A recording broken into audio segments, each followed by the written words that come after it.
Welcome everybody to Forza Horizon 5, and today we're taking a look at the 1992 Mazda 323 GTI-R. Now this is based on the 7th generation of the 323, although it was called the Familia in Japan, Familia being Latin for family, but this was a rally homologation version even, but there was also a GTX version that also had permanent four-wheel drive, a viscous limited slip differential and a turbocharged engine, which this also has, but this also in addition to those has a new front and rear bumper, a new grille, new bonnet with air vents on top, wheel flares, stiffer suspension, anti-roll bars, larger brakes and an uprated engine. It has about 22 horsepower more than the GTX version, and yeah, I have to say it looks overall really rather nice. You can really compare this to the likes of the Nissan Pulsar GTI-R, which came out a couple of years before this, which also has kind of a mad front face, but I actually prefer the rear end to that Nissan. It's a bit more rounded, a little bit more unique, and yeah, it doesn't look quite as boring. And yeah, but it's pretty much the same as that car in a lot of ways. Turbocharged engine, four-wheel drive, hot hatchback rear, and yeah, nice enough interior as well.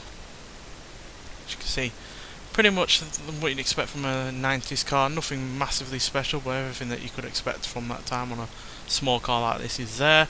And yeah, at least you can you can see the dials nicely, and yeah, it's all very well laid out. But yeah, nothing particularly special, although there is at least a decent amount of space in the back.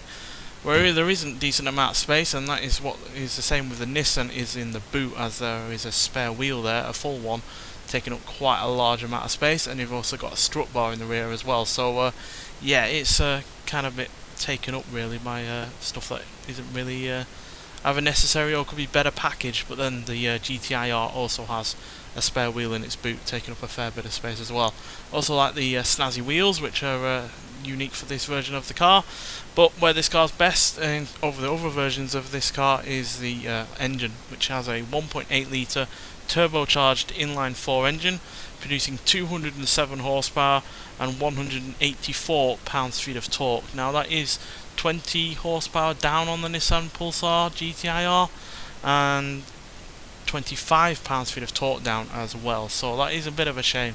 But it is more powerful than the GTX due to it having a stronger connecting rods and pistons, as well as large oil squirters, larger nose crank, larger oil cooler, sodium-filled valves, a baffled inlet manifold, larger injectors, removed boost cut, front-mounted intercooler, and a water-cooled turbocharger. So yeah, fair bit of uprating over there on the engine. Granted, it only gives it about 22 extra horsepower over that GTX version, but you know, extra power is at least better at the end of the day.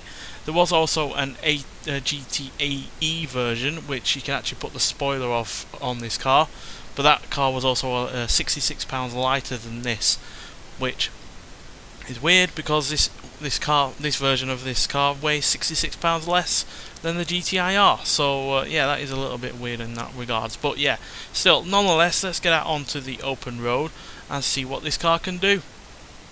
So yeah, even though this is lighter than the GTI-R by 66 pounds, as I stated earlier, at 2,668 pounds, that doesn't make a blind bit of difference in the acceleration, because this is definitely slower than that Nissan, but it's still pretty quick. So yeah, let's get on to this drag strip and see how quick we can go before we hit the speed camera, and then we'll turn around and get onto the track. So yeah, that all-wheel drive system gives it a pretty decent launch, and as you can see, it revs up to 7,000 RPM, which is nice enough. Now granted, I'm not a massive fan of the sound of the engine, but then again I wasn't with the Nissan either, so yeah, it's just typical early 90s large, small engines with big turbochargers. But yeah, 109 mile an hour is pretty decent, quite frankly, and yeah, gets up to there really rather nice and quickly. Does on the whole look pretty much the same size as the Nissan, even though obviously it's less in terms of weight, which overall is a little bit surprising, given I think it's got a far larger rear window and yeah, a more complex rear end in terms of the way it's shaped. But yeah, still lighter, and that definitely pays dividends in terms of handling, as I'll see when we get around the track. And yeah, obviously being lighter means we're going to have less understeer as well from the all-wheel drive system. But yeah, let's look at this car's stats before we hit the track. Rivals, so we're high-end C-Class. Pretty much the same kind of as the Nissan, to be honest. Which we'll compare against in a minute. So yeah, they're the stats. Speed and handling and acceleration are all pretty good. Off-road capability is fairly decent as well. Launch, even though obviously it does get off the line fairly decently, could be a little bit better, and the braking isn't quite that as great as some of the cars from that period. But as you'll see in terms of the comparison to the Nissan Pulsar, the handling and braking is worse than the Nissan Pulsar.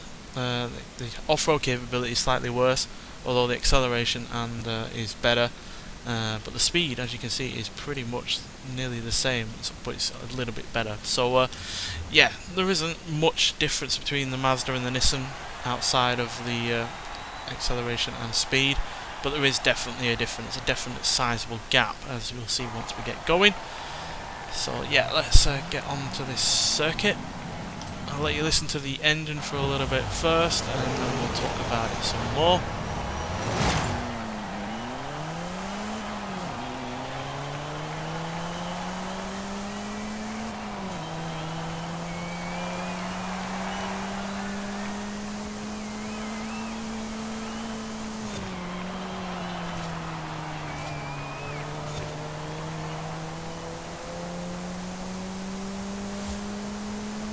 So yeah, as you can hear, it's not the most exciting sounding engine. It's definitely a car that's, you know, not got much in the way of cubic capacity, but has a turbocharger to make up for it.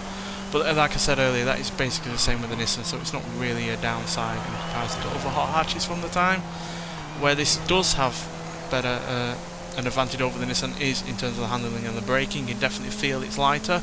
And yeah, it's got better turning, and it's generally just doesn't feel as large of a car as that Nissan. So yeah, definitely a more exciting car to drive in terms of handling. And like I said, I do prefer it in terms of looks in the rear. It's basically the same kind of looks at the front, but definitely better at the rear. And yeah, because it is lighter, it is a little bit more chuckable. But like I said, the acceleration is definitely worse. 0 to 60 in 6.7 seconds. 0 to 117.2 seconds, and it goes to a top speed of 145 miles an hour. Now the Nissan can go up to a top speed of 151 miles an hour.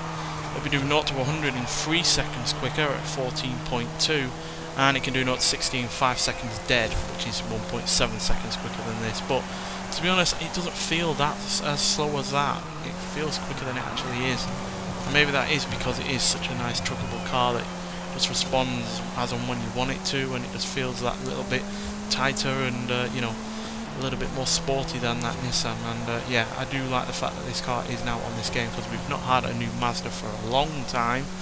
And yeah, this is a really good one to pick, quite frankly, because we've got a fair decent amount of early 90s hot hatches, but we've never had one from a hot hatchback from Mazda, I don't think.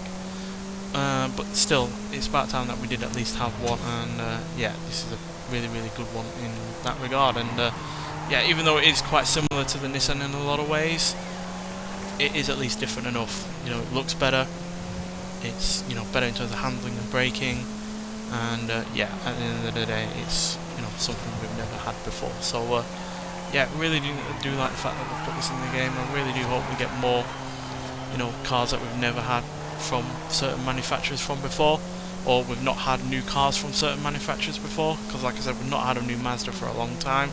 So yeah, it's about time that we've had one. The only recent Mazda that I can think of that we had was the Spirit R version of the Mazda RX-7, but that was basically the same as the standard RX-7, so it wasn't much of a new car to the Forza series, whereas this, yeah, definitely is. And yeah, I just love the fact that now we've got more 90s hot hatchbacks to another 90s hot hatchback to choose from. And yeah, you get it in the car pass. So once again, I've probably said this 1,000 times already, if you haven't got it right now, then I do highly recommend getting it. I can see why some people would hold out on the car pass, because it might well eventually go down in price, or you want to see what is going to be in the car pass as a whole. But quite frankly, it's more than made its money back as far as I'm concerned, and we've not even finished with the cars from this month. We still have the MG to go, and I've lost my train of thought now. What was it? I can't remember the other one now. But you know, if you've seen my car pass video, then you'll know what one I'm on about. But yeah, still got 2 more to look forward to. So yeah, really looking forward to those. And even though I've forgotten one, but yeah, nonetheless, thanks for watching, and I'll see you in the next one. Bye.